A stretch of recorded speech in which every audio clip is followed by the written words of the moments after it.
fresh oysters. Then I'm going to set up a bit of a couple of shucked oysters on a plate, a few shucked oysters, and then we're going to do a bit of a photo shoot before you even tuck into them.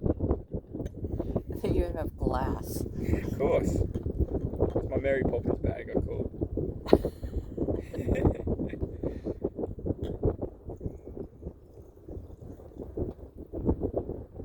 I don't know, so paper cups would have sufficed, but this is Not extra a special. sapphire. No, not a sapphire. Thank you. You're welcome.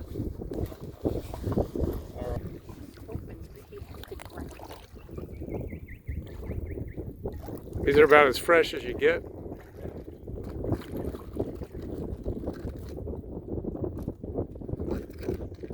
So any fresher than this, you'd have to eat them underneath the water.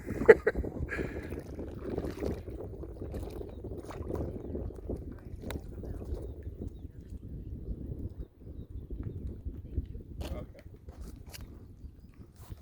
Oh, here we go, Joey. Shuck a few of these.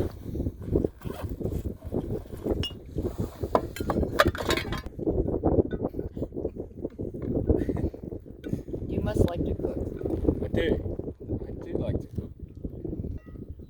Can you believe Stella 11 months ago? You'd be perfect for Stella. Stella has a radio show Really? about But food just and local wine. food in Montana. Do you? But she interviews people, you know, that like this, that have a little business or whatever, just the backstory. Cool.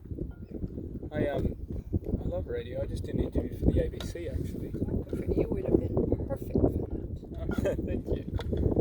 So, I have some beautiful limes here that are going to go really well with it. That's a sapphire thing, the limes.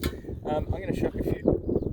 So, oysters around the world, if you eat them, you're going to appreciate them a little bit more now that you've done one in Croatia and now one here. When I shuck them, I don't go through the hinge, which most restaurants do, which keeps the integrity of the oyster shell. Out here, we're more economic with our time. We go into a weaker point, about 3 o'clock. I go left to right until I'm in the oyster. Then I'll open it up and I'll cut the adductor muscle off the top. And you want to get as much as that as possible because that's that sweet part of the oyster. Then I give it a wash in the water from which it grew, and that gives it that beautiful flavour of the briny salt water. And then I go in behind the adductor muscle. I don't want to pierce the oyster. That happens when you bite into it. So I very carefully go in behind the adductor muscle and I cut forward as so, and then I flip it over for the creamy part on the other side, so it's aesthetically pleasing. Beautiful. Yeah. What's a good shucker? What can they do per hour? I've got to look it up. The record has changed apparently, so yeah, we've got to check it out. We'll Google that in a little bit, Joe. Yeah. I mean, it's kind of like sheep shearing, you know, Yeah. where they keep track of it and get it down to. Exactly. There's competitions, there's records, but it's also the way to do it correctly. That one I'll give to the fish. It almost sounds like it could be dangerous. I have stabbed myself twice, but nothing major. So, I'm going behind it. Stella, I'm going to give you one to feed to the fish. And so they're called the yellow-eyed mullet. They just suck. That's why they come around. Yeah, they know I'm here. They don't bite, they just suck. So if you hold this one under the water, they should come to you.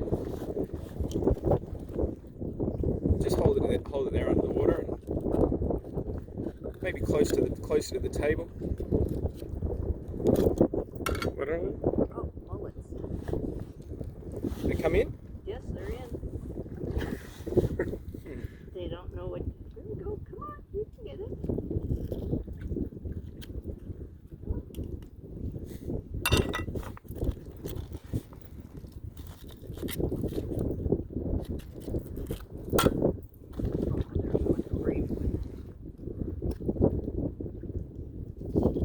You giving them a good feed there, Stella? Yes.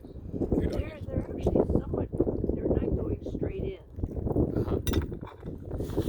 Oh, there's a big one down there. Do they catch tuna in the water around here? Yeah, there is tuna, but not very often. At the moment, kingfish is a big one. Hard to get, but they're really good eating. Yeah, we've had it a couple of nights on the menu. Yeah, the sashimi's great. So there's that. A lot of flathead, tiger flathead are really good here. At the moment, squid's been a big one, Joe. The squid are around. Okay. Yeah, I think we had some calamari one night. Uh-huh.